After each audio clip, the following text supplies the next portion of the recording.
Hi, so my name is Faith, FAITHRR, and I am, among other things, an artist researcher who is working in the space between internal and external experience, looking at the ways that the broad context of the cultures and economies that we live in inform our personal identities and the paths that our lives may take, but also, therein inform how we experience things and how we perceive the world around us and ourselves situated within that.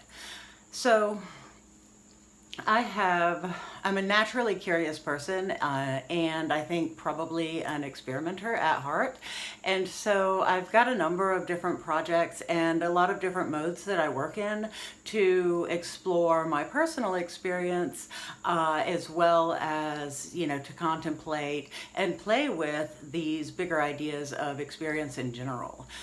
Professionally, for the past 25 plus years, I've worked in nonprofits that serve folks that are struggling with, complex life challenges, difficulties, and oppressions related like homelessness and poverty and intergenerational trauma and substance use and involvement in, multiple systems.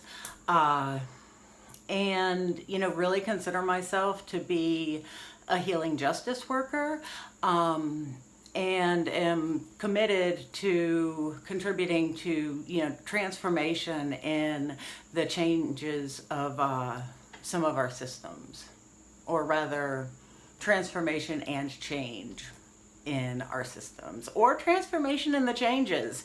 It seems like the ways that we have approached change have not been effective as perhaps they may have otherwise been. So that is a different video series. I am interested in talking with you all today about a specific project that I have been working on for about 11 years, going into the 12th year of documenting what I perceive to be atypical structures and forms in clouds. Stay with me.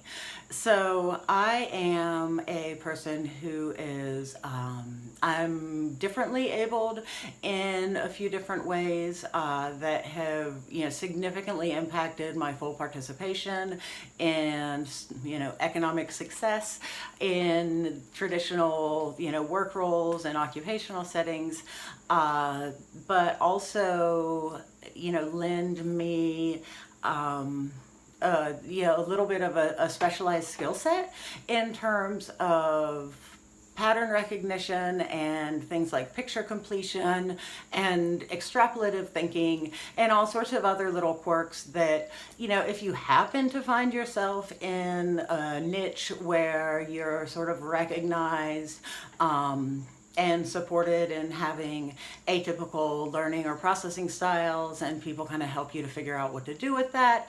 That can be, I'm sure, amazing for people. I have really just, I've floundered a lot in my life.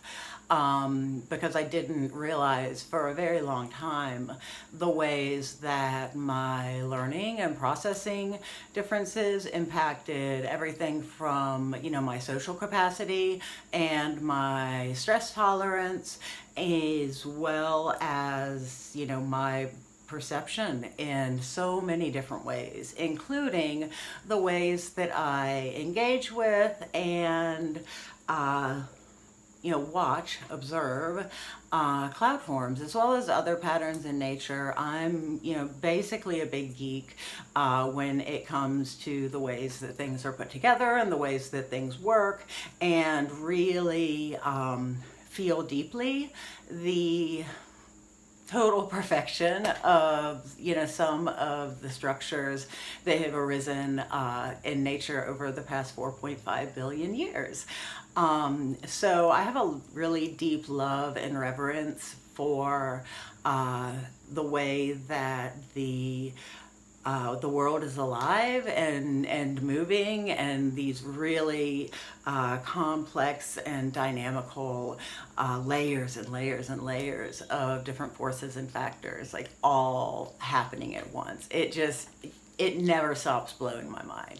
So I found myself, noticing what I saw to be some atypical cloud forms, and began to document them. And there is this phenomenon in human experience where the more you pay attention to something, the more you keep seeing it. And there's another phenomenon, a couple of them. One, pareidolia, which is the seeing of human faces or face-like structures in things that aren't, faces. And then apophenia is, kind of the general seeing of a thing in something else. There's this great quote by Don DeLillo, who is the author of White Noise and Underworld. And this comes from Underworld, and basically says how human it is to see a thing as something else. This is something that I think it feels strangely connective, when you can kind of like cue in to one of these just very human, truths or foibles or, quirky little tendencies that we have, as a species to, see ourselves in other things, and to see other things in ourselves. So, I have had to consider and question a lot, why am I seeing the clouds in this way that I am, that to me suggested, some kind of, holy or symbolic configuration that, I kind of leapt to this hypothesis that like, oh, hey, maybe, all of these ancient human civilizations that, weren't watching television, that weren't glued to smartphones, that were very much paying attention to what the sky was doing, because, that could mean the difference between, having like your entire nomadic life swept away in a flood, or, having like sandstorms blowing at your baby. So people paid attention to the sky. And, my thinking is that, perhaps there are certain sets of, multifactorial, phenomenon or conditions, sets of conditions that, tend to create the manifestation of these particular, structures within, not just clouds, but, really everything that's moving, ends up looking like these iconic kind of forms.